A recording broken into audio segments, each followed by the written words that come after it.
Todo mundo dizia que o casamento deles era puro arranjo, até que na noite de núpcias o coronel viu as marcas no corpo dela e nada mais foi frio naquela história. O burburinho corria solto pelas ruas de Pelotas, mais rápido que o vento minuano que trazia o cheiro forte das charqueadas. Não havia uma roda de senhoras, um grupo de peões ou um salão de estância onde não se falasse da notícia. O casamento arranjado entre a delicada senhorita Beatriz Pacheco e o coronel Antônio Silveira. Todos cochichavam que seria um enlace frio, sem paixão, coisa de conveniência para unir terras e livrar a família Pacheco da ruína em tempos de guerra. Beatriz, com seus 21 anos, ouvia os comentários com um nó apertado no peito. Sentada à janela de seu sobrado, ela via os preparativos do casamento com uma resignação que escondia um pânico silencioso. Era bonita, de fato, com cabelos escuros e olhos grandes que, diziam, pareciam de corça assustada. Mas o brilho em seu olhar era de uma melancolia discreta, uma tristeza que ninguém ousava perguntar. Dentro dela, o medo era um bicho gelado que se aninhava no estômago. As costas e os braços guardavam segredos, marcas antigas deixadas por um tutor cruel de seu passado. Ela se sentia estragada, manchada, e a ideia de um homem, qualquer homem, vê-las, fazia-a tremer por dentro. Como ele reagiria? O coronel, tão rígido e correto, teria repulsa. A vergonha era um fardo pesado que ela carregava sozinha. A verdade era que a família Pacheco estava em apuros. A Guerra dos Farrapos, que já durava anos, havia levado embora a paz e quase todos os seus bens. O casamento com o influente coronel Antônio Silveira, um homem de posses e respeito entre os republicanos, era a única tábua de salvação. Manter o nome da família acharqueada, o pouco que restava. Era um sacrifício, sim, mas um sacrifício necessário. Naquele mesmo dia, à noite, ela ouviu os pais conversarem em voz baixa, julgando-se a salvo atrás da porta fechada. Escondemos bem o passado dela, suspirou a mãe, aliviada. Ele pensa que ela é apenas delicada demais, um pouco tímida. Beatriz sentiu um arrepio. A mentira era um lençol fino que a cobria, mas que podia ser rasgado a qualquer momento. O primeiro encontro oficial com o coronel para o anúncio do noivado foi rápido e quase sem palavras. Antônio Silveira era um homem alto, de ombros largos, com um olhar que parecia medir tudo ao redor. Seus cabelos escuros e sua barba bem cuidada davam a ele uma aura de autoridade. Ela mal ousou erguer os olhos. Ele foi formal, distante, e Beatriz sentiu o peso de seu destino selado. A tensão era palpável, um silêncio pesado que prometia uma vida de dever, mas sem qualquer calor. Aquele casamento não seria por amor, e ela sabia que o frio que sentia na alma era apenas o começo. O coronel Antônio Silveira era um homem que não precisava de muitas palavras para ser notado. Com seus 39 anos, cada linha de seu rosto parecia esculpida pela disciplina e pelo sol forte dos pampas. Sua postura era de um militar, reta e imponente, e seu olhar, quando fixo, inspirava respeito e um certo temor. A reputação de rigidez e correção o precedia, e por onde passava, os homens acenavam com a cabeça e as mulheres baixavam os olhos, reconhecendo nele a força de um farrapo respeitado, mas pouco dado a sorrisos ou a qualquer tipo de afeto. Em seu íntimo, Antônio era um campo de batalha próprio. As perdas da guerra, a crueldade da vida naqueles tempos de luta, haviam cravado em sua alma uma aversão profunda à superficialidade. Ele se fechou para não sentir, para não se apegar, pois sabia que tudo na guerra podia ser tomado, inclusive as pessoas. Aquele casamento era um dever. Uma aliança forjada para consolidar a causa farroupilha, para trazer ordem a um mundo caótico. Não era sobre amor, não era sobre carinho, era sobre a pátria, sobre o nome Silveira. O dia da cerimônia chegou, trazendo um sol pálido sobre Pelotas.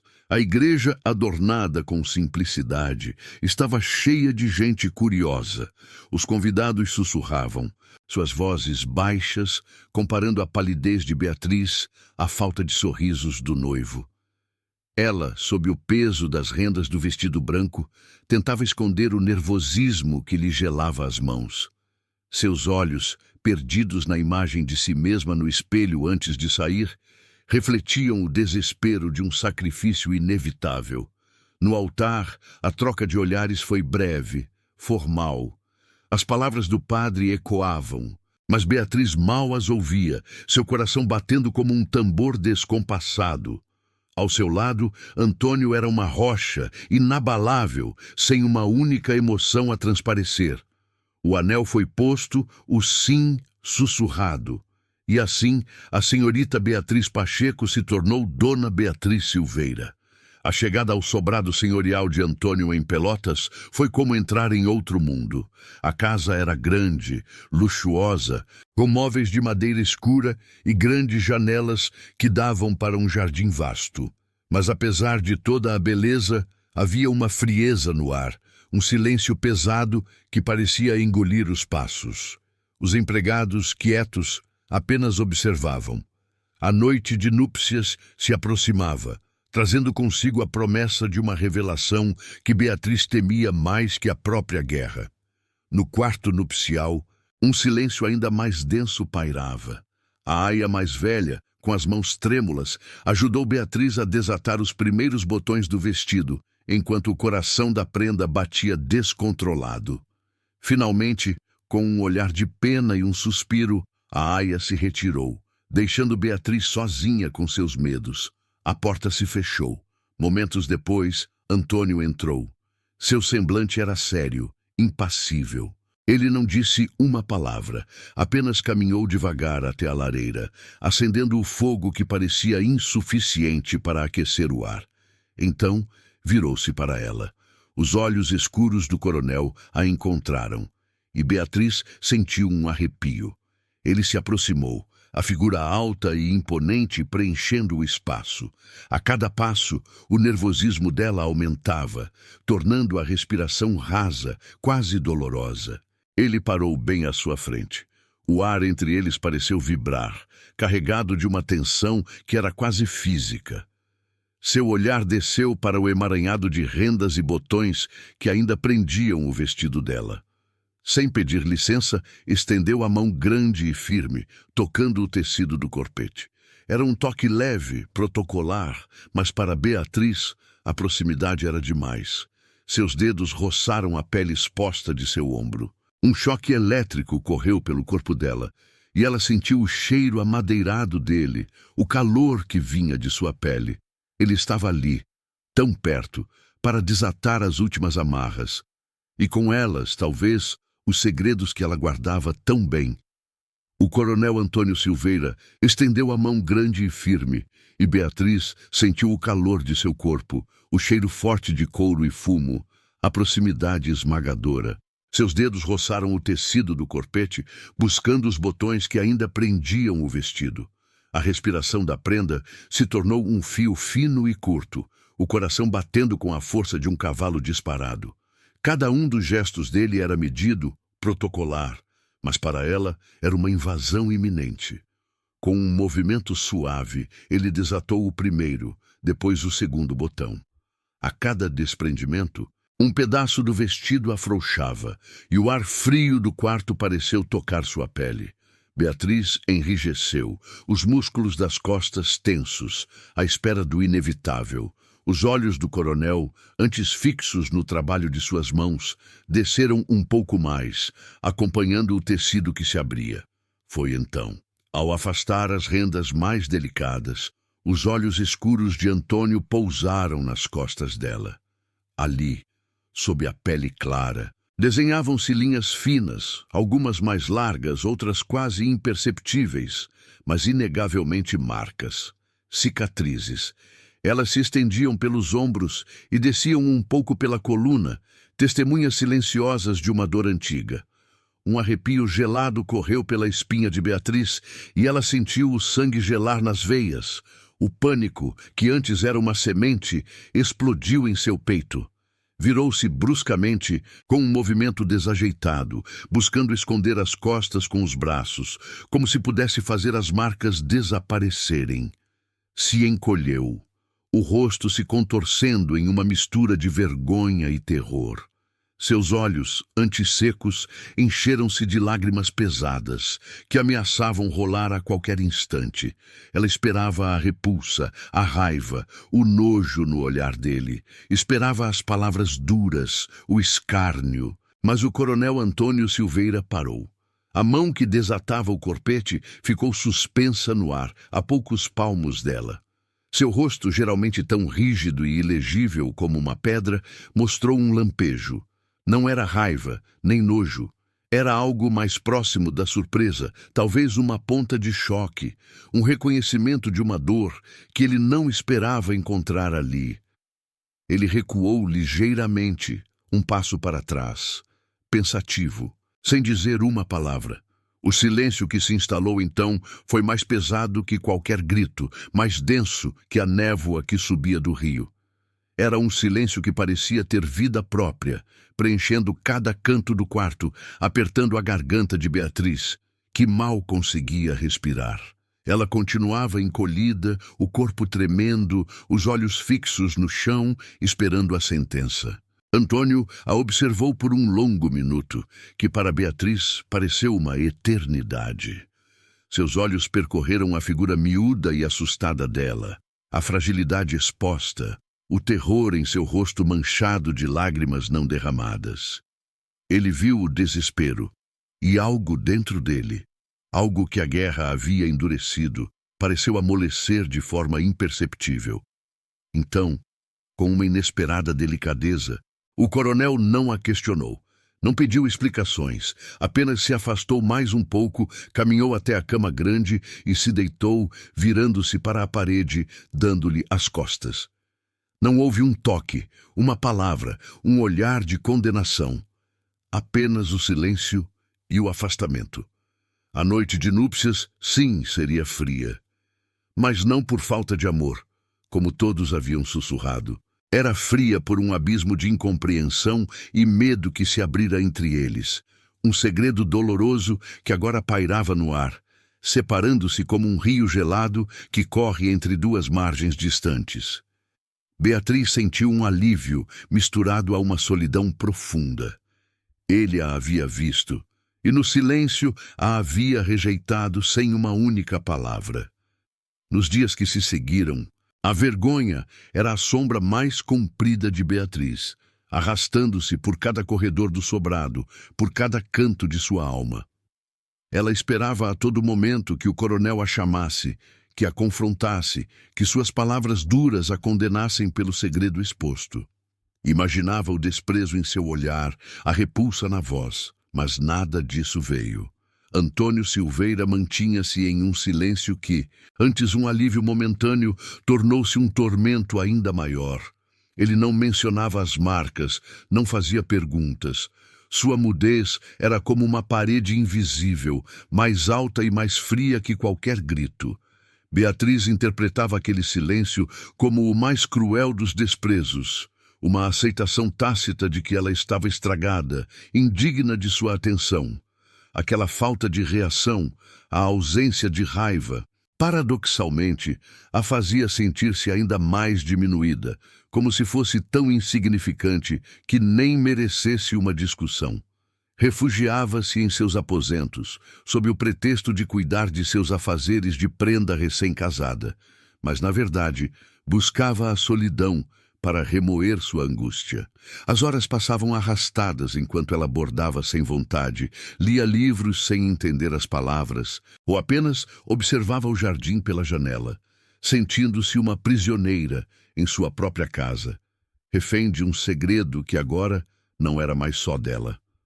O medo de encontrá-lo, mesmo que fosse apenas nos corredores, apertava-lhe o peito. Antônio, por sua vez, parecia ainda mais fechado. Seus pensamentos eram como as nuvens baixas sobre a campanha, pesados e difíceis de decifrar. O incidente no quarto nupcial o havia deixado visivelmente pensativo.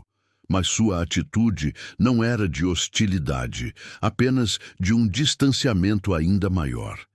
Ele dedicava-se intensamente às suas obrigações militares, passando longas horas fora do sobrado, imerso em reuniões com outros oficiais farroupilhas, cuidando das charqueadas que agora eram também suas, ou inspecionando as tropas.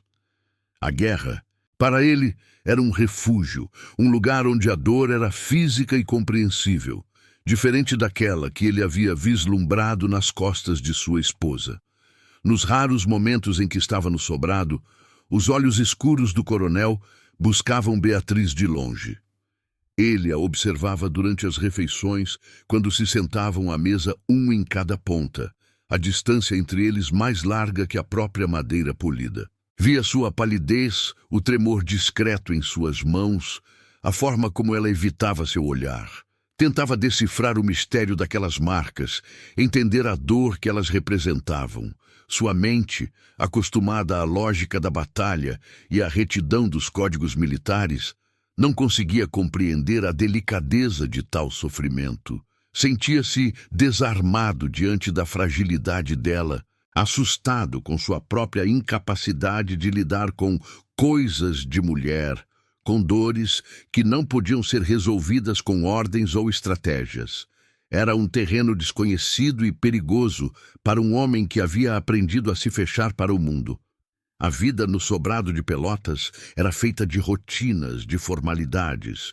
O cheiro das charqueadas, tão familiar à cidade, misturava-se ao perfume das damas da noite que floresciam no jardim, um contraste agridoce que parecia espelhar a vida dentro da casa. Os empregados discretos notavam a distância entre os recém-casados. Sussurros corriam entre a cozinha e a lavanderia, comentando a palidez da senhora e o silêncio do coronel. A frieza que todos haviam previsto para aquele casamento parecia ter se instalado, mais profunda e dolorosa do que qualquer um poderia imaginar. Um abismo que os separava, mas que ambos temiam atravessar. A aia mais velha de Beatriz, a senhora Rosa, que a acompanhava desde menina, percebeu a tristeza profunda da prenda. Com um carinho silencioso, Rosa a encorajou a retomar as rédeas da casa, a cumprir seu papel de senhora do sobrado. Era uma forma de ocupar a mente, de afastar os pensamentos pesados. Beatriz então se esforçou. Caminhava pelos cômodos luxuosos, conversava com os empregados sobre os afazeres, organizava a cozinha, dava ordens para o jardim. A rotina, por mais vazia que parecesse, era um bálsamo. Mas a tensão com o coronel Antônio ainda era uma corda esticada em seu peito. Os encontros eram formais, quase rituais, acontecendo principalmente nas refeições. Eles se sentavam à mesa longa e polida, um em cada ponta, com uma distância que não era apenas de espaço, mas de alma. A conversa era superficial, palavras sobre o tempo, a colheita, a vida em Pelotas. Antônio fazia perguntas curtas, e Beatriz respondia com a voz baixa, os olhos quase sempre fixos no prato. O silêncio, quando caía, era pesado, cheio de tudo o que não era dito, de tudo o que os separava. Ela sentia o olhar dele sobre si de vez em quando, um olhar que não conseguia decifrar, e isso a deixava ainda mais nervosa. Por vezes, Antônio fazia pequenos gestos, quase imperceptíveis, que a pegavam de surpresa. Um dia ela encontrou um livro de poesias gaúchas sobre sua mesinha de cabeceira, um presente anônimo que ela sabia vir dele. Em outra ocasião, um dos criados veio perguntar, em nome do coronel, se ela estava bem, se precisava de algo. Eram como pequenas frestas de luz em uma parede alta. Beatriz percebia cada um desses gestos, sentia uma pontada de algo que poderia ser carinho, mas sua vergonha era uma muralha que a impedia de reagir. O medo de que ele se lembrasse das marcas, de que aquele cuidado fosse apenas por pena, a fazia recuar. Ela temia abrir-se e depois ser rejeitada de novo. Antônio, por sua vez, passava a maior parte do tempo mergulhado nos assuntos da guerra. Seus oficiais vinham ao sobrado com frequência e Beatriz os ouvia conversar na sala de estar, ouvia os passos pesados no escritório. Eles falavam sobre os avanços e os retrocessos dos farrapos, sobre as estratégias, as perdas, a vida nos acampamentos. A voz grave do coronel era de comando, de disciplina. Ele vivia e respirava a causa republicana. Beatriz ouvia à distância, de seu lugar no jardim ou perto da janela de seu quarto.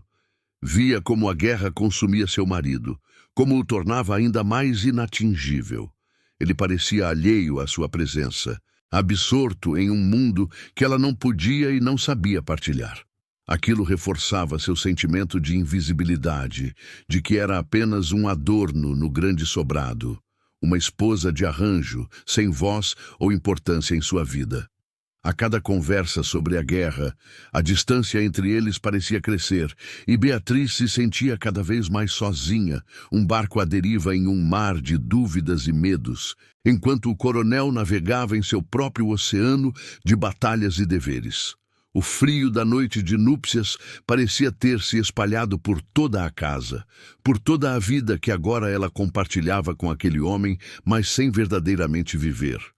Naqueles dias de guerra, as notícias que chegavam ao sobrado do coronel Antônio Silveira eram como golpes secos na alma. Um estafeta chegou a cavalo, o rosto coberto de poeira e cansaço, trazendo relatos de uma derrota amarga, de baixas significativas entre os farrapos. Antônio ouviu em silêncio, o rosto impassível, mas Beatriz, que passava por perto, viu um tremor quase imperceptível em sua mão ao receber o papel. Seu coração se apertou. O coronel recolheu-se ao escritório e Beatriz ouviu o ranger da porta se fechando. Dentro daquele cômodo, longe dos olhares, Antônio sentia a dor da perda como uma faca velha a rasgar feridas antigas.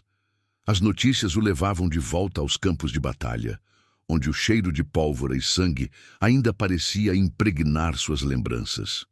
Ele viu de novo o rosto de um companheiro tombado, o grito abafado de um jovem peão que se foi. A guerra era cruel, e a vida, naqueles tempos, ensinara-o a fechar o coração, a endurecer a alma para sobreviver. Cada perda era um prego a mais em seu peito, um lembrete do quanto a delicadeza, o afeto, podiam ser perigosos. Ele pensava no que viu e no que perdeu. Pensava em como as pessoas se tornavam frágeis, como eram facilmente despedaçadas. Aquela foi a lição mais dura que a vida lhe impôs. Não se apegar, não demonstrar, não sentir demais. Por isso, a fragilidade de Beatriz, as marcas que ele havia vislumbrado, perturbavam-no de um jeito que ele não sabia explicar. Era como se ela, com sua dor silenciosa, ameaçasse derrubar as muralhas que ele havia construído em volta de si. Ele temia aquela delicadeza, pois não sabia como protegê-la, nem como impedir que a dor a alcançasse. Beatriz, do outro lado do sobrado, tentava se ocupar, mas sua mente não a deixava em paz. Ela sentia o peso daquele silêncio, a angústia que pairava no ar. A guerra era uma presença constante, um monstro que rondava a vida de todos. E agora ela via como afetava o coronel. Ele, que parecia tão forte, carregava suas próprias feridas, invisíveis aos olhos, mas talvez tão profundas quanto as dela. Antônio, apesar de seu distanciamento, começava a notar coisas. Aos poucos, seus olhos aguçados de militar passaram a observar Beatriz com uma atenção diferente. Não era mais o olhar protocolar do marido arranjado, mas uma curiosidade velada, um desejo de entender. Ele via como ela tremia ao ouvir um barulho mais alto, um grito de algum empregado na cozinha, ou mesmo o som de um trovão distante. Percebia sua aversão a toques inesperados, a forma como se encolhia ligeiramente se alguém se aproximasse rápido demais. Uma tarde, ao passar pelo corredor, ele a viu no jardim. Um dos criados, sem querer, esbarrou em uma roseira e os espinhos arranharam a mão de Beatriz. Ela não chorou, não gritou, mas o pânico que passou por seus olhos, a forma como recolheu a mão como se tivesse sido queimada, não era a reação comum a um arranhão. Era algo mais. O coronel começou a ligar os pontos. As marcas em suas costas, a palidez que não a deixava, o medo em seus olhos, a aversão a qualquer surpresa. Aquilo não era apenas delicadeza demais, como seus pais haviam dito. Não era uma doença nem um acidente. Era algo mais sombrio, mais antigo. As cicatrizes físicas eram apenas o reflexo de feridas mais profundas, de dores na alma que ele, em sua rigidez, começava a intuir. E pela primeira vez, a ideia de protegê-la, não por dever, mas por uma estranha e nova necessidade, começou a brotar em seu coração endurecido. Os dias se arrastavam no sobrado, mas um novo tipo de agitação começava a se espalhar por Pelotas. Um burburinho que não vinha da guerra, mas dos salões e das rodas de conversa. Rumores chegavam da cidade vizinha, falando da presença de um homem de posses, um tal Doutor Brandão. Diziam que ele vinha de longe, talvez interessado em negócios nas charqueadas, um homem bem falante e com dinheiro. Beatriz ouviu o nome pela primeira vez durante o almoço. Os pais do coronel, que estavam de visita, comentavam a novidade com Antônio. Dizem que o doutor Brandão é um homem muito instruído, meu filho, disse o sogro enquanto a sogra completava, e com uma fortuna considerável. Quem sabe não trará bons negócios para a região. Ouvir aquele nome, doutor Brandão, foi como levar um golpe no peito. A colher de prata que Beatriz segurava escorregou de seus dedos, caindo com um tilintar estridente no prato de porcelana. O barulho assustou a todos e os olhares se voltaram para ela. Um rubor intenso subiu por seu pescoço e ela sentiu o sangue fugir do rosto, deixando-a pálida como a neve. Suas mãos tremiam incontrolavelmente. Antônio, que até então parecia absorto em seus próprios pensamentos, ergueu o olhar. Seus olhos escuros, tão acostumados a decifrar estratégias de batalha, fixaram-se em Beatriz. Ele percebeu a palidez, o tremor, o pânico súbito que se apoderou dela. Não disse nada, mas seu olhar se aprofundou, uma linha se formando entre suas sobrancelhas. Para Beatriz, o nome Augusto Brandão era uma sombra que vinha do passado, um fantasma que ela esperava nunca mais ver. O medo se enrolou em seu estômago, um nó apertado que impedia sua respiração. Ele estava de volta. O homem que havia deixado as marcas em suas costas, o tutor cruel que se valia de sua autoridade para controlar e machucar uma menina indefesa. Naquela noite e nas que se seguiram, os pesadelos voltaram com força. Ela revivia cenas de sua infância, a voz áspera de Brandão, os olhos frios que a julgavam, a dor lancinante que a fazia chorar em silêncio. A ideia de que ele estivesse tão perto, na mesma cidade, era um tormento.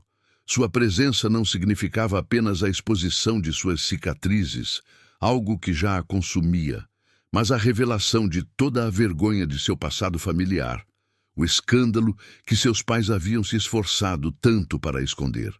Era a ruína total. Antônio, por sua vez, não deixou a reação de Beatriz passar despercebida.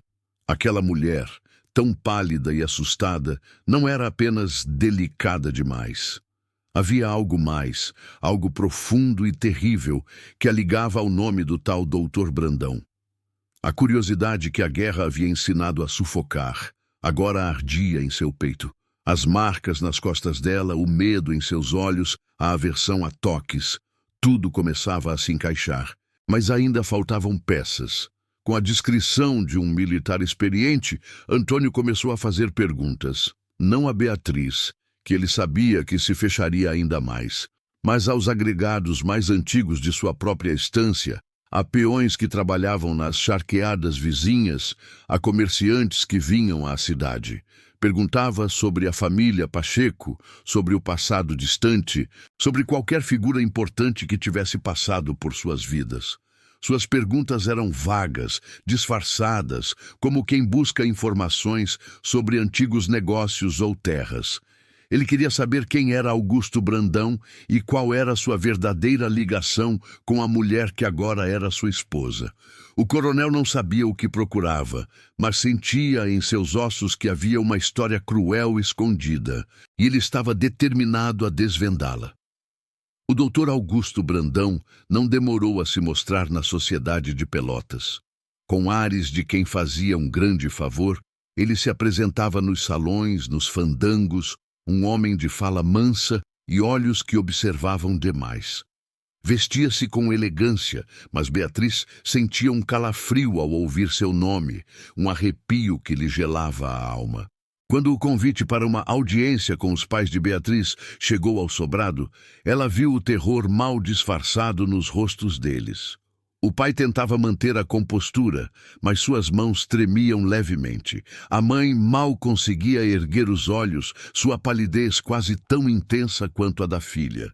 A conversa aconteceu no escritório, enquanto Antônio estava fora, visitando as tropas e as charqueadas. Beatriz estava no jardim perto da janela aberta podando uma roseira. O vento trouxe as vozes para ela, fragmentos que se encaixavam em um quebra-cabeça doloroso. "O que o senhor quer, Brandão?" A voz do pai era tensa, quase um sussurro, carregada de um medo que ela reconhecia bem. A resposta veio com a suavidade de uma cobra, mas a picada era clara. "Apenas o meu devido reconhecimento, meu caro Pacheco, pelos anos de dedicação à educação de sua filha, e por minha discrição." A palavra discrição foi dita com um tom que fez o coração de Beatriz gelar, apertando-se em seu peito.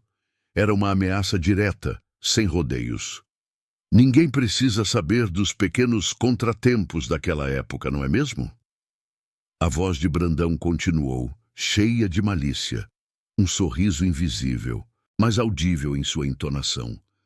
A senhorita Beatriz era, digamos, uma criança, temperamental, e as marcas. As marcas, essas contam uma história que talvez o coronel Silveira não queira ver divulgada. Beatriz sentiu o sangue sumir de seu rosto, deixando-a pálida como a cera.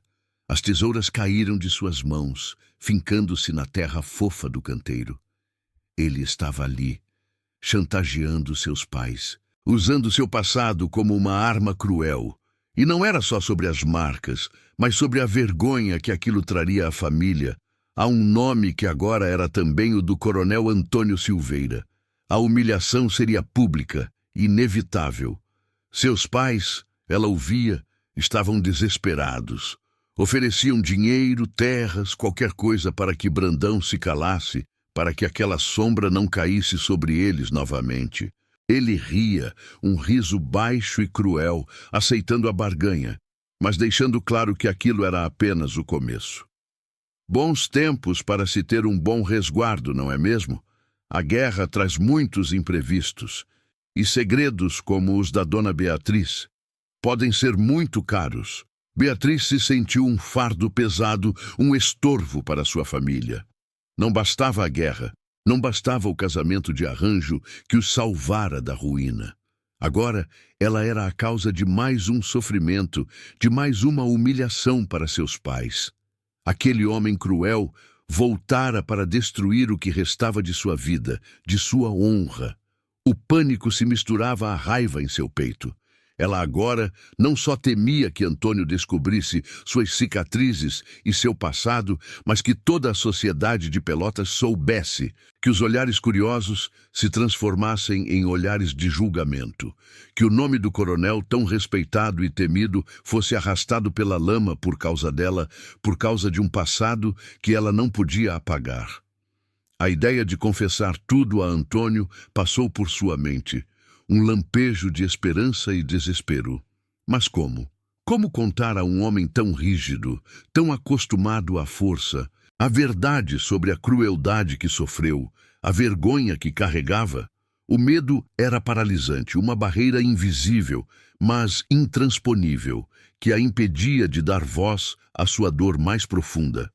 Enquanto isso, O coronel Antônio Silveira seguia seu caminho, mas seus pensamentos estavam longe das charqueadas que inspecionava. As peças do quebra-cabeça começavam a se juntar em sua mente rígida e disciplinada. A delicadeza de Beatriz, suas reações de pânico, as marcas em suas costas e agora a chegada do tal doutor Brandão. Aquele homem de fala mansa e olhar astuto não o enganava. Havia algo de podre ali, algo que ele, com sua experiência de guerra, sabia reconhecer com a intuição de um militar. Antônio já havia mandado um de seus homens de confiança, um peão esperto e leal, para colher informações discretas sobre o tal Brandão. De onde vinha, o que realmente queria na região, se tinha inimizades ou fama de desonesto. O coronel não tinha ainda a imagem completa, mas sentia em seus ossos que a mentira sobre a delicadeza de Beatriz estava prestes a ser rasgada. Ele estava cada vez mais próximo da verdade, e um pressentimento sombrio dizia que a história era muito mais cruel do que ele poderia imaginar. Beatriz estava cada vez mais abatida. A luz do dia parecia ofuscá-la, e a comida, antes um prazer simples, agora descia amarga. Seu rosto, antes rosado, havia perdido o brilho, e ela parecia mais magra a cada manhã. Tentava esconder a dor, o medo que a roía por dentro, mas seus olhos grandes e escuros, sempre marejados, traíam a angústia que sentia. Andava pelo sobrado como uma sombra, evitando espelhos, evitando qualquer chance de encontrar o coronel Antônio. Foi em uma tarde de mercado, no centro de Pelotas, que o mundo dela desabou mais uma vez. Antônio havia insistido que ela o acompanhasse para mostrar-se à sociedade um dever de esposa. O ar estava pesado, com o cheiro de frutas frescas, erva mate e o burburinho das pessoas que compravam e vendiam. Beatriz, de braço dado com o marido, tentava parecer interessada nas novidades, mas seus pensamentos estavam longe. De repente, um vulto conhecido. Perto da banca de tecidos, conversando com um grupo de homens, estava ele. Augusto Brandão. Seus cabelos bem penteados, o sorriso falso que ela conhecia tão bem, os olhos astutos que pareciam ver tudo. O coração de Beatriz deu um salto, um baque surdo que parelha ao de um trovão. Ela sentiu o sangue sumir de seu rosto, o ar rarear em seus pulmões. As cores do mercado se misturaram, o barulho virou um zumbido distante. O chão pareceu girar. "Doutor Brandão!" Alguém saudou, e o homem se virou, seu olhar varrendo a multidão. Por um segundo, seus olhos gélidos encontraram os de Beatriz. Foi um relance, um reconhecimento silencioso, mas para ela foi como uma chibatada. O corpo inteiro tremeu, as pernas ficaram bambas. O pânico de sua juventude, o medo daquele homem, voltou com uma força avassaladora. Ela cambaleou, sentindo que ia desmaiar ali mesmo no meio da praça. A vergonha de ser vista assim, de entregar seu segredo com um simples desmaio, era quase tão grande quanto o terror de vê-lo. Mas antes que pudesse cair, antes que a escuridão a engolisse, sentiu uma mão firme segurar seu braço, um apoio inesperado. Era Antônio. Ele, que a vinha observando de canto de olho durante todo o passeio, percebera a mudança repentina em seu rosto, o pânico que a invadia. Com a agilidade de um militar, ele a amparou. Pela primeira vez, Antônio a pegou nos braços, não com a frieza militar que ela conhecia, mas com uma estranha preocupação, uma força que não era agressiva, mas protetora. O cheiro de couro e fumo dele a envolveu, e o calor de seu corpo era um contraste com o gelo que a consumia. Ele a ergueu com facilidade, afastando-a da multidão, dos olhos curiosos que já começavam a se voltar para eles. O que aconteceu? A voz dele era baixa, mas firme, sem raiva, apenas uma urgência contida. Beatriz não conseguia responder. Sua garganta estava fechada, seus lábios tremiam, e as lágrimas que ela tentava segurar com todas as forças agora escorriam livres por seu rosto. Ela apenas se agarrou ao tecido grosso do casaco dele, o corpo tremendo sem controle, como uma folha ao vento. Antônio não esperou por explicações. Com ela nos braços, ele abriu caminho pela multidão, seu rosto sério e decidido. Os cochichos dos curiosos não o atingiam. Ele a levou para a charrete que os esperava e, com cuidado, a ajeitou no banco. Depois, sentou-se ao lado dela, dando a ordem ao cocheiro para voltarem ao sobrado. O caminho de volta foi em silêncio, apenas o som dos cascos dos cavalos no calçamento. Beatriz, ainda pálida e tremendo, sentia o olhar do coronel sobre si. Ele não a tocava, mas a observava com uma intensidade que a deixava inquieta. Ao chegarem ao sobrado, ele a ajudou a descer, segurando-a pelo braço com firmeza. No grande salão, onde a luz era mais suave, Antônio a conduziu a um sofá e a sentou. Ele se ajoelhou à sua frente, seus olhos escuros fixos nos dela, que ainda estavam cheios de lágrimas. "Beatriz, o que houve?" ele perguntou, sua voz agora mais suave, mas ainda carregada de uma autoridade que exigia respostas. "Quem era aquele homem? Por que você ficou assim?" Beatriz o olhou, os olhos arregalados, o corpo ainda chacoalhando. As palavras se recusavam a sair. Ela queria falar, queria contar tudo, mas o medo era um nó na garganta, uma mão invisível que apertava seu peito. Ela apenas balançou a cabeça, um soluço escapando de seus lábios, incapaz de articular uma única sílaba. O coronel a observou por um momento, a fúria em seu olhar crescendo, mas não direcionada a ela. Era uma fúria fria, controlada, mas poderosa, que parecia destinada a algo que ele ainda não entendia completamente. Ele se levantou, caminhou até a janela e olhou para o jardim. Beatriz, no entanto, sentiu algo diferente. O cuidado dele, por mais brusco que tivesse sido ao exigir respostas, era algo que ela não esperava. Ele a havia protegido da queda, da vergonha pública. Ele a havia tirado dali, sem perguntas, sem julgamento imediato. Era a primeira vez que sentia seu marido não apenas como o homem arranjado, rígido e distante, mas como um homem capaz de protegê-la. Uma minúscula semente de confiança, fina como um fio de seda, começava a brotar em seu coração machucado. O coronel Antônio Silveira não a forçou a falar naquele dia. Apenas a levou para o quarto, deixou-a sentada na beira da cama e saiu, ordenando que a aia ficasse com ela. Aquele ato de proteção, por mais silencioso que fosse, acendeu uma pequena chama de esperança no peito de Beatriz. Ele não a havia condenado, não a havia envergonhado diante dos outros. No dia seguinte, a apreensão ainda a corroía, mas havia também uma estranha necessidade de se abrir. À tarde, Antônio a chamou ao escritório. O cômodo era escuro, cheirava a fumo e papel velho.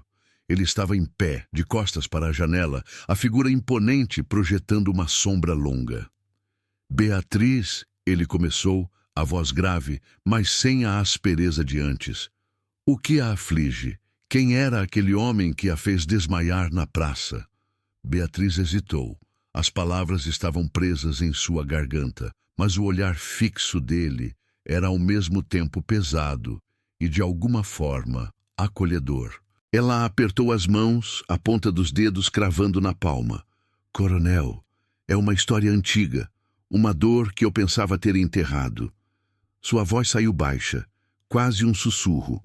Ele não a interrompeu, apenas continuou a observá-la, os olhos escuros a convidando a prosseguir. "Minha infância não foi como a das outras prendas", ela continuou, sem erguer os olhos. "Havia muita solidão. Um homem que deveria me proteger, me ensinar, usava sua força de outro modo." Ela não mencionou o nome de Brandão, nem os detalhes da crueldade, mas a dor em sua voz era palpável. "Ele me ensinou o medo, coronel. O medo de qualquer toque inesperado, de qualquer voz alta, de qualquer olhar de julgamento." Antônio ouviu cada palavra, cada tremor em sua voz. Sua postura rígida não mudou, Mas Beatriz sentiu que ele a escutava de verdade, que cada frase dela encontrava um lugar em seu coração antes tão fechado. Ele não a questionou sobre as marcas, mas o silêncio dele era um reconhecimento de que ele entendia o que elas significavam. A profundidade da dor dela, a vergonha que ela carregava, surpreendeu-o. Ele, que havia visto tanta maldade na guerra, nunca imaginou que algo assim pudesse acontecer dentro das paredes de uma casa. Depois de um longo silêncio, Antônio se moveu, indo até a lareira. Ele olhou para o fogo que crepitava, as chamas dançando. A guerra também ensina a crueldade, Beatriz, ele disse, a voz mais baixa do que o usual. Eu vi coisas, vi homens perderem tudo, perderem a esperança. E para não sucumbir, a gente se fecha, endurece, aprende a não sentir, ou a sentir de um jeito diferente. Ele virou-se para ela e, pela primeira vez, Beatriz viu um lampejo de sua própria dor nos olhos dele. Não era a mesma dor, mas uma compreensão de como o mundo podia ser cruel, de como as feridas, mesmo as invisíveis, podiam moldar uma pessoa. Era uma pequena ponte, construída de sofrimentos compartilhados, uma abertura inesperada em sua alma tão guardada. Beatriz sentiu uma lágrima escorrer por seu rosto, mas desta vez não era apenas de vergonha, era de um estranho alívio, de uma conexão que ela jamais imaginara possível. Antônio, percebendo a emoção dela, voltou a um tom mais prático, mas ainda cuidadoso. Esse homem, ele ainda está em Pelotas, e pelo que me disse, ele a fez mal. Mas ele não vai mais tocar em você, dona Beatriz. Isso eu lhe garanto. Naquela noite, o coronel chamou seu capataz de confiança, um homem calado e astuto, que o servia desde os tempos de campanha. Quero que averigue tudo sobre um tal doutor Augusto Brandão. De onde veio, o que quer aqui e principalmente qual sua ligação com a família Pacheco. Quero saber cada passo dele, com discrição, mas com urgência. O capataz assentiu, sem fazer perguntas, e saiu para cumprir a ordem. Antônio estava montando as peças do quebra-cabeça. Ele sabia que a delicadeza de Beatriz escondia um abismo de dor e que o retorno de Brandão não era uma simples coincidência. A verdade, ele sentia, estava perto de ser revelada. E desta vez, ele estava pronto para enfrentá-la, não apenas por dever, mas por algo mais profundo que começava a nascer em seu coração. O capataz de confiança do coronel Antônio Silveira retornou ao sobrado em Pelotas no fim da tarde, o rosto sério, a poeira da estrada ainda em suas roupas. Ele não era homem de muitas palavras, mas o peso em seu olhar indicava que a missão havia sido cumprida e que as notícias não eram boas. Antônio o chamou ao escritório, e Beatriz, que bordava na sala de estar, sentiu um arrepio. Uma premonição gelada apertou seu peito. Lá dentro, a porta se fechou com um baque surdo, abafando as vozes. Mas Beatriz, com os sentidos aguçados pelo medo, sentia a tensão crescer no ar. Passado um tempo que lhe pareceu uma eternidade, a porta se abriu novamente. O capataz saiu, seu rosto agora mais pálido que antes. E então, Antônio chamou os pais dela. O coronel não esperou que eles chegassem ao escritório. Ele os esperou no salão principal, de pé, a postura mais rígida do que o usual, os braços cruzados sobre o peito. Seus olhos escuros, fixos nos sogros, tinham uma intensidade que Beatriz nunca vira. Uma fúria fria e controlada que parecia queimar por dentro. Os pais dela, ao verem o olhar de Antônio, empalideceram. A mãe, Dona Matilde, levou a mão ao peito, sentindo o coração disparar. O pai, Senhor Pacheco, tentou manter a pose, mas seus lábios tremiam. Precisamos conversar, senhores. A voz de Antônio era grave, sem um pingo da formalidade habitual. Era uma voz de comando, que não admitia evasivas. Beatriz assistia à cena de longe, do alto da escadaria, invisível para eles. Seu coração batia descompassado. Ela percebia que o momento temido havia chegado. Ele sabia. Antônio não rodeou. Começou a falar sobre o doutor Brandão, sobre a vida pregressa daquele homem, sobre os negócios obscuros que ele tentara fazer nas cidades vizinhas, e então, com uma pausa dramática, sobre a ligação dele com a família Pacheco. As palavras do coronel eram como golpes precisos, revelando tudo o que seus pais haviam se esforçado para esconder. Meu homem descobriu tudo, senhores, Antônio disse, a voz baixa, mas cortante como uma lâmina. Descobriu que o doutor Augusto Brandão não era apenas um tutor, mas um homem cruel, que se valeu de sua posição para maltratar a menina que deveria proteger. Descobriu a vergonha que vocês tentaram esconder por tantos anos. O senhor Pacheco tentou argumentar. A voz falha. Coronel, por favor, é um engano. Beatriz sempre foi uma menina delicada. Mas Antônio o cortou, a voz subindo um tom. Delicada? Ou marcada, senhor Pacheco? Marcada pela crueldade daquele homem, que a deixou com cicatrizes visíveis e invisíveis. A que ponto chegou a vergonha de vocês para esconderem tal atrocidade de mim? Do homem que se casaria com sua filha? Dona Matilde começou a chorar, cobrindo o rosto com as mãos. Perdão, meu genro, perdão. Tivemos vergonha, sim. Vergonha de que a sociedade soubesse, de que o nome da família fosse manchado. E depois, com a guerra, achamos que o segredo estava seguro. Pensamos que ninguém a aceitaria, que ela estaria condenada à solidão, que o Senhor não a aceitaria. O pai, vencido, balançou a cabeça, os ombros curvados sob o peso da culpa. Ele era um homem temido, coronel, e Beatriz era tão pequena. Não sabíamos o que fazer. Escondemos as marcas, as feridas. Dissemos que era um acidente na infância, uma doença. Beatriz, no alto da escadaria, sentiu o corpo gelar. Ele sabia de tudo. As palavras de seus pais ecoavam em sua mente. A verdade nua e crua sendo exposta diante do coronel. Ela esperava que ele se virasse para ela, que seus olhos a condenassem, que a raiva em sua voz fosse direcionada a ela, a mulher marcada que o havia enganado. Mas Antônio não desviou o olhar dos sogros. A fúria em seus olhos era palpável, mas não era a raiva que Beatriz esperava.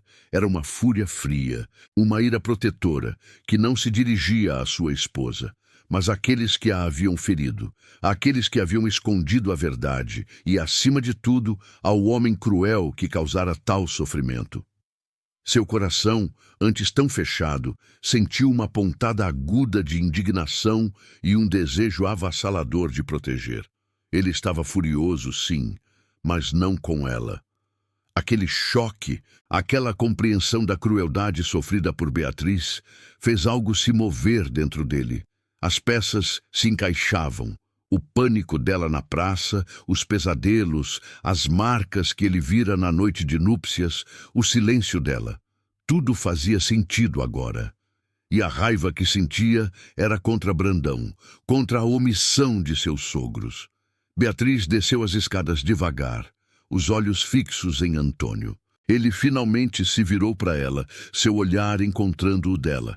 Ela esperava a condenação, a repulsa, mas em seus olhos escuros ela não viu julgamento.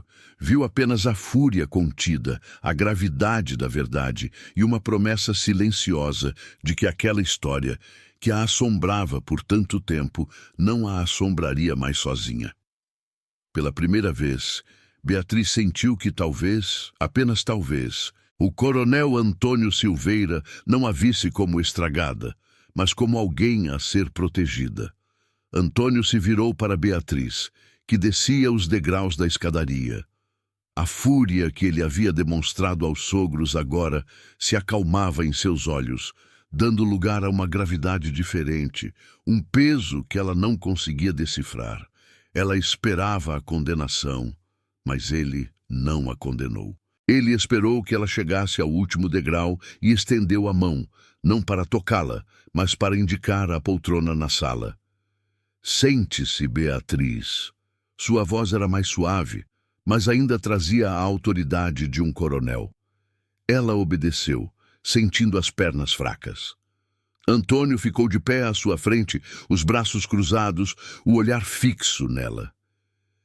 Eu sei de tudo, Beatriz. Sei sobre Brandão e o que ele lhe fez. Ele não usou o tom de acusação, mas de constatação. Sei das marcas em seu corpo e sei do medo que você carrega.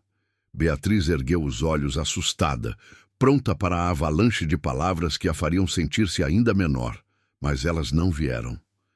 Eu não a condeno por isso, ele continuou, a voz grave e firme. Não a condeno por ter sido uma criança nas mãos de um monstro, e não a condeno por ter guardado a sua dor. O que aquele homem lhe fez foi uma crueldade abjeta e a omissão de seus pais, uma covardia. Mas a culpa não é sua. As palavras de Antônio caíram sobre ela como um bálsamo inesperado. Não havia repulsa em seu olhar, apenas uma seriedade profunda. Ele não a questionava sobre as marcas, nem sobre o que a havia deixado tão apavorada. Ele questionava a dor, o medo. Ele deu um passo à frente e Beatriz encolheu-se ligeiramente, um reflexo antigo. Mas ele não tocou nela. Apenas a olhou nos olhos, e sua voz, que ela conhecia tão bem no campo de batalha, agora era uma promessa. Nenhuma cicatriz, Beatriz, seja ela visível em sua pele ou escondida em sua alma, a torna menos digna de respeito. Nenhuma. Pelo contrário, a torna mais forte, mais humana, e a meus olhos, mais merecedora de proteção. Beatriz sentiu um nó na garganta se desatar. As lágrimas que ela havia segurado por tantos anos agora rolavam quentes e livres por seu rosto. Mas não eram lágrimas de vergonha ou desespero. Eram lágrimas de alívio, de uma libertação que ela nunca imaginou. Pela primeira vez em sua vida, ela não se sentia um fardo, uma mancha, mas uma pessoa vista, compreendida e de alguma forma protegida. Antônio, ao vê-la chorar, sentiu um aperto no peito que a guerra não lhe ensinara a reconhecer. Ele se abaixou, ajoelhando-se à frente dela. Com um gesto, hesitou, mas depois, com delicadeza, tocou a mão dela que ainda tremia. O choque elétrico que antes era medo, agora era uma corrente de algo novo, quente. Você não está mais sozinha, dona Beatriz, ele disse, a voz quase um sussurro. Não terá mais que enfrentar isso sozinha. Brandão voltará, eu sei. Ele se alimenta do medo e da vergonha, mas ele terá que me enfrentar. E eu não sou um homem que se intimida facilmente. Beatriz ergueu a cabeça, os olhos marejados, encontrando os dele. Naquele momento, a confiança, fina como um fio de seda, desdobrou-se em um tecido forte entre eles. Não era o amor ardente dos livros, mas um laço profundo de respeito, cuidado e uma promessa silenciosa de união. Ela assentiu, as lágrimas ainda escorrendo, mas um pequeno sorriso de esperança começando a surgir em seus lábios. Ele quer dinheiro, ela conseguiu sussurrar, a voz embargada. Ele ameaçou expor tudo publicamente. Antônio assentiu, o maxilar rígido. Eu sei. Meus sogros me contaram, mas ele não terá o que quer, não da sua família, não de você, e principalmente não terá a sua vergonha. Eu tenho um plano, Beatriz, um plano para calá-lo de vez, mas vou precisar da sua força e da sua confiança. Um dia depois, um mensageiro anônimo chegou ao sobrado, trazendo um bilhete lacrado para o coronel. Era de Augusto Brandão. A mensagem era curta, direta e cheia de veneno. Ele exigia uma soma ainda maior de dinheiro, ameaçando expor os detalhes sórdidos do passado da senhora Silveira no próximo fandango que seria realizado na casa do influente estancieiro Medeiros. Um evento grandioso, onde estaria presente toda a alta sociedade de Pelotas. A data estava marcada. Brandão estava aumentando a aposta. Antônio leu o bilhete e Beatriz, que estava ao seu lado, viu a raiva controlada retornar aos olhos dele. Mas desta vez não havia desespero nela. Havia uma determinação. A batalha pessoal estava prestes a começar, e ela sabia que não estaria mais sozinha para enfrentá-la. A união deles, forjada na dor e na revelação, era a arma mais forte que possuíam. O ar no estancieiro Medeiros era um misto de festa e expectativa. O fandango era o maior evento social de Pelotas, reunindo os mais importantes charqueadores, os oficiais farroupilhas e suas prendas, as famílias de renome. O salão, iluminado por centenas de velas em candelabros de cristal, fervilhava com a música suave da orquestra, o riso das senhoras em seus vestidos de seda e o burburinho animado das conversas. Beatriz, ao lado do coronel Antônio Silveira, sentia-se como uma peça de porcelana frágil em meio àquele luxo e barulho. Seu vestido de renda azul celeste era um primor, mas a beleza externa contrastava com a tempestade que se agitava em seu peito. Seus olhos, antes cheios de apreensão, agora buscavam no meio da multidão o vulto que tanto a aterrorizava. Ela apertava o braço de Antônio com uma força quase imperceptível, sentindo o calor do tecido de seu casaco. Antônio, mais imponente do que nunca em seu uniforme de gala, mantinha a postura rígida, mas seus olhos escuros varriam o salão com uma atenção incomum. Ele sentia a tensão em Beatriz, o tremor leve em seu braço, e sabia que a hora da batalha, não no campo, mas ali, naquele salão, estava próxima. Seu olhar transmitia uma promessa silenciosa de proteção. De repente, o sorriso falso e conhecido. Lá estava ele, Augusto Brandão. Com um copo de champanhe na mão, cercado por um grupo de damas e cavalheiros, ele esbanjava charme e uma oratória fácil. Seus olhos, no entanto, eram como duas lâminas afiadas que buscavam Beatriz na multidão. Quando seus olhares se cruzaram, um calafrio percorreu a espinha da prenda. Brandão sorriu, um sorriso sem calor, que para ela era uma ameaça velada. Ele não demorou a agir.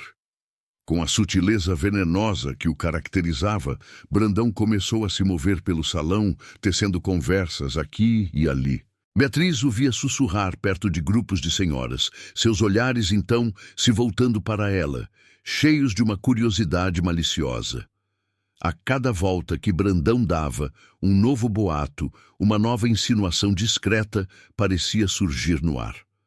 Dizem que a senhorita Pacheco, ou melhor, a dona Silveira, teve uma infância bastante peculiar. Ela ouviu uma senhora cochichar para outra, enquanto Brandão passava sorrindo por perto, com um tutor que a ensinou métodos, digamos, pouco convencionais. Outro grupo de homens ria baixo. O doutor Brandão comentou que a família Pacheco sempre foi muito zelosa em esconder os defeitos da moça. Coisas de família, sabe como é. Cada palavra, cada olhar era uma chibatada na alma de Beatriz. O ar se tornou denso e pesado. Ela sentiu as antigas vergonhas subirem à tona, a sensação de ser estragada, voltando com força. O medo de sua juventude a dominou novamente. Seus joelhos fraquejaram, a respiração se tornou superficial, e ela sentiu a cabeça girar. O mundo ao redor perdeu o foco, e ela congelou, os olhos fixos em um ponto qualquer, sentindo a vergonha iminente como uma onda gelada que a engolfava. Antônio, que não perdia um movimento sequer, observava Brandão com a atenção calculada de um estrategista. Ele viu o pânico tomar conta de Beatriz, o corpo dela enrijecer, o rosto empalidecer. Ele sabia que a hora havia chegado. Não havia mais tempo para silêncios ou discrições. Era preciso agir, e agir de forma definitiva. Ele virou-se ligeiramente para Beatriz, seu olhar escuro encontrando o dela. Não era um olhar de pena, mas de força, de uma promessa silenciosa que dizia: "Eu estou aqui, não tenha medo." Ela sentiu a determinação em seus olhos, um apoio que a fez respirar fundo, um fio de esperança em meio ao desespero. Então, com um movimento firme e decidido, o coronel Antônio Silveira soltou o braço de Beatriz e começou a caminhar. Seus passos eram lentos, medidos, mas carregados de uma autoridade inabalável. Ele não se dirigia a um grupo qualquer, mas diretamente a Augusto Brandão, que, alheio à sua aproximação, continuava a semear seu veneno. O palco estava montado e a batalha final estava prestes a começar. O coronel Antônio Silveira caminhava pelo salão com passos firmes, seu olhar fixo em Augusto Brandão. A música do fandango parecia diminuir, o burburinho das vozes se afastando. E para Beatriz, o mundo se resumiu à figura imponente de seu marido se aproximando do homem que a aterrorizava. Brandão, que ainda sussurrava veneno aos ouvidos de uma senhora, não percebeu a aproximação até que Antônio parou bem à sua frente, a sombra alta do coronel o cobrindo. Os olhos de Brandão se arregalaram por um segundo, o sorriso falso vacilando. Ora, coronel Silveira, que honra! Conversávamos sobre a importância de boas famílias em tempos tão turbulentos. E sua esposa, a dona Beatriz, é um belo exemplo de delicadeza. Ele tentou se esquivar, a voz escorregadia, um brilho de malícia em seus olhos que se voltou para Beatriz como quem a desafiava. Mas Antônio não se deixou levar. Sua voz soou forte e clara, cortando o ar como uma lâmina afiada, fazendo com que as conversas ao redor silenciassem e os olhares se voltassem para eles. Não é sobre delicadeza que precisamos falar, doutor Brandão. É sobre a verdade e sobre a crueldade que o senhor infligiu a uma menina indefesa. Um murmúrio de espanto correu pelo salão. Brandão empalideceu, o copo tremendo em sua mão. Coronel, não sei do que fala. São acusações graves. Minha reputação... Sua reputação, doutor, está prestes a ser desmascarada. Antônio o cortou, a voz grave e retumbante. Ele se virou para Beatriz, que estava a poucos passos, o coração batendo com força, os olhos arregalados de medo e uma estranha esperança. Ele a olhou com uma intensidade que a fez prender a respiração. Não havia dúvida. Aquele era o momento. Ele fez um pequeno aceno de cabeça quase imperceptível, um pedido silencioso. E Beatriz, com as pernas bambas, um misto de terror e uma confiança recém-nascida no peito, assentiu de volta, um movimento quase imperceptível. Sim, ela estava pronta. Antônio, então, se colocou publicamente entre Beatriz e o agressor como um escudo. Ele estendeu a mão para ela e Beatriz, sentindo o calor e a firmeza daquele toque, deu um passo à frente.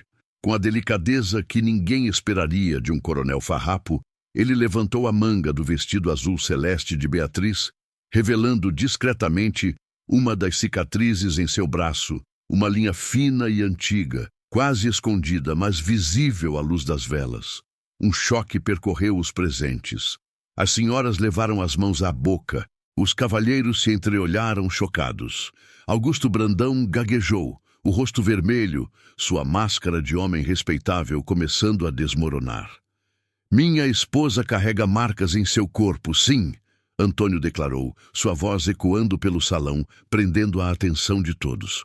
Os olhos dele percorriam a multidão, desafiando a cada um. Marcas de uma crueldade abjeta, infligida por este homem, Dr. Augusto Brandão, que se valia de sua posição de tutor para abusar de uma criança indefesa. As palavras de Antônio caíram como trovões no salão. Brandão tentou falar, mas apenas sons desconexos saíram de sua boca. O silêncio era absoluto, quebrado apenas pelo choro abafado de Dona Matilde, a mãe de Beatriz, que agora assistia à cena, os olhos marejados de vergonha e alívio. Antônio apertou a mão de Beatriz, um gesto de conforto e posse. Ele a olhou nos olhos, e Beatriz viu neles não apenas a fúria contra Brandão, mas um brilho de algo novo, algo que a fazia sentir-se completa. Nenhuma cicatriz, seja ela visível em sua pele ou escondida na alma, a torna menos digna de respeito. Ele continuou, a voz agora carregada de uma emoção que surpreendeu a todos, inclusive Beatriz. Pelo contrário, a torna mais forte, mais humana, e a meus olhos mais bela. Eu, Coronel Antônio Silveira, a honro e a protejo. E qualquer um que se atreva a lançar sombras sobre sua honra ou seu passado, terá a mim para responder. As últimas palavras foram um desafio direto, um aviso claro a Brandão e a qualquer um que ousasse julgar Beatriz. O doutor, agora exposto, pálido e suando frio, não tinha para onde fugir. Sua farsa havia acabado. Ele tentou se afastar, mas os olhares de desprezo da sociedade de Pelotas o prendiam no lugar. Beatriz, chocada pela bravura de Antônio, sentiu um calor inundar seu peito. Não era apenas gratidão, era algo muito mais profundo. Era amor. Um amor que florescia ali, naquele salão, no meio da humilhação pública, nas palavras de um homem que ela pensava ser frio. Ele não a havia apenas protegido, ele a havia defendido, a havia honrado, a havia visto por inteiro. E pela primeira vez ela sentiu que estava verdadeiramente segura, não apenas em seus braços, mas em seu coração. A noite de núpcias, que havia sido fria, agora era um passado distante. Aquele momento, sim, era o verdadeiro começo de tudo. O salão do estancieiro Medeiros mergulhou em um silêncio pesado, quebrado apenas pela respiração tensa dos convidados. Augusto Brandão, pálido, tentou se defender, gaguejando palavras sem sentido, mas sua voz era fraca diante da fúria contida do coronel Antônio Silveira. Os olhares de todos, antes curiosos, agora eram de desprezo e condenação. Ninguém ousaria duvidar da palavra do coronel Farrapo, especialmente quando a verdade se mostrava tão cruel. Ainda em choque, Brandão tentou uma fuga desesperada, mas foi impedido pelos homens do coronel que discretamente o cercaram. Humilhado e desmascarado, ele foi arrastado para fora do fandango. Sua reputação em Pelotas, feita em cacos, nunca mais ousaria mostrar o rosto naquelas terras. A justiça, se não dos tribunais, ao menos da sociedade, havia sido feita. A princípio, a sociedade pelotense ficou dividida. Alguns cochichavam, chocados pela revelação, outros se sentiam envergonhados por terem dado ouvidos aos boatos de Brandão. Mas a postura firme e honrada de Antônio, que não apenas defendeu a esposa, mas a honrou publicamente, pesou mais. A maioria, movida pela decência e pelo respeito ao coronel, voltou a apoiar Beatriz. As senhoras se aproximavam dela com olhares de pena e admiração, e os cavalheiros acenavam com respeito. Os pais de Beatriz, que assistiram a tudo com o coração na mão, vieram até ela, os rostos banhados em lágrimas. A mãe a abraçou com força, pedindo perdão por sua covardia e por ter escondido a verdade. O pai, com a voz embargada, agradeceu a Antônio por ter trazido à tona a verdade e por ter protegido a filha. Beatriz, vendo o alívio e o arrependimento sincero neles, sentiu uma ferida antiga começar a cicatrizar. Antônio e Beatriz deixaram o fandango sob os olhares de respeito e admiração. Na charrete, de volta ao sobrado, o silêncio não era mais de medo ou incompreensão, mas de uma nova intimidade, de uma ponte recém-construída. As mãos deles se encontraram, e o toque, antes elétrico e assustador, agora era suave, cheio de um calor que aquecia a alma. Ao chegarem ao sobrado, a frieza daquela noite de núpcias inicial era apenas uma lembrança distante. O quarto nupcial, antes um palco de segredos e angústias, agora parecia um refúgio. Antônio a ajudou a desatar o vestido, mas desta vez não havia apreensão em Beatriz. Ela não se encolheu quando ele, com delicadeza, pousou os dedos sobre as cicatrizes em suas costas. Elas não a tornam menos bela, Beatriz.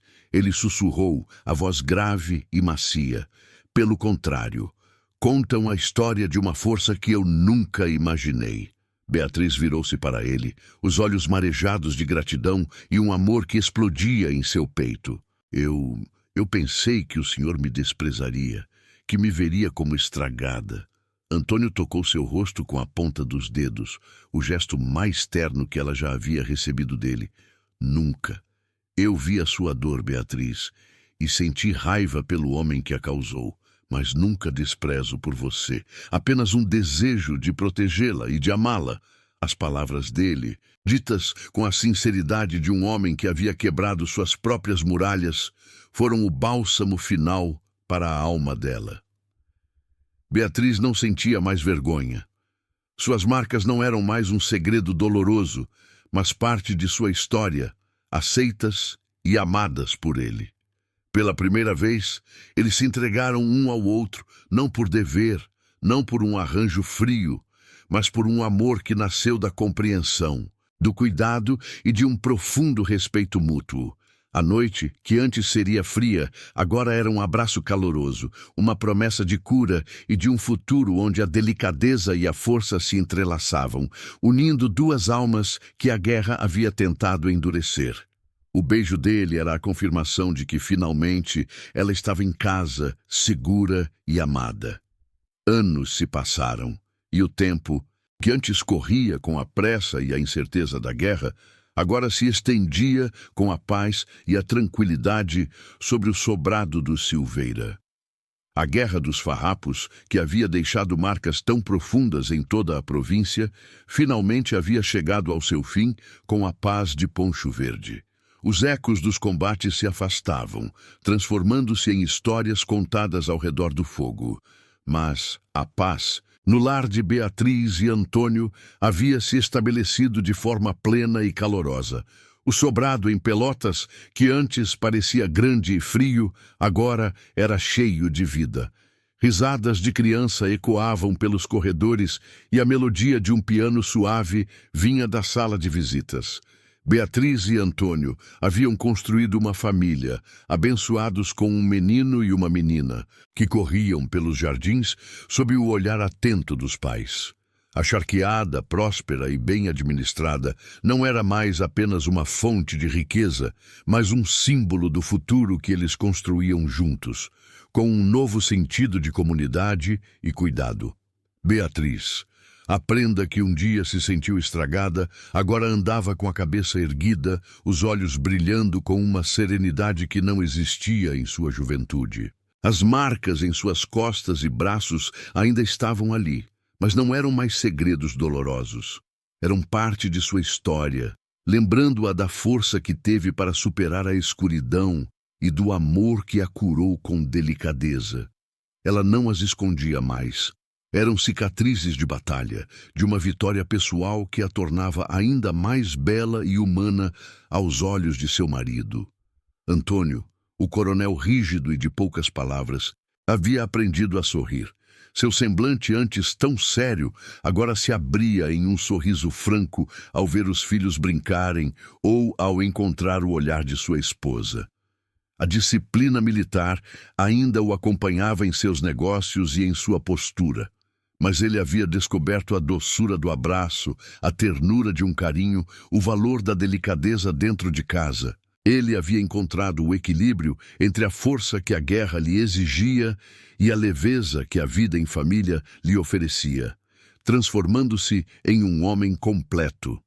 Certa tarde, enquanto o sol se punha sobre as charqueadas, tingindo o céu de tons alaranjados e rosados, Antônio e Beatriz estavam no alpendre do sobrado. Ele a abraçou pela cintura e ela repousou a cabeça em seu ombro, sentindo o calor e a segurança de seu corpo. O cheiro de dama da noite, misturado ao aroma suave da erva mate que ela sorvia, preenchia o ar. "Quem diria, coronel?" Ela sussurrou, a voz macia, "que nosso casamento, feito por arranjo, floresceria assim." Antônio a apertou mais perto, beijando-lhe a testa com um carinho que desarmava qualquer lembrança de seu passado frio. "O destino tem seus próprios planos, dona Beatriz.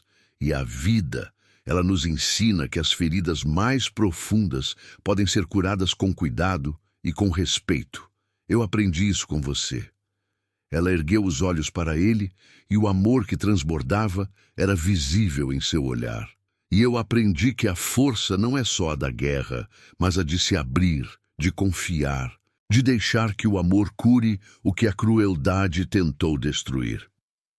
De mãos dadas, observaram os últimos raios de sol se despedirem do horizonte, um espetáculo que parecia refletir a jornada que haviam percorrido.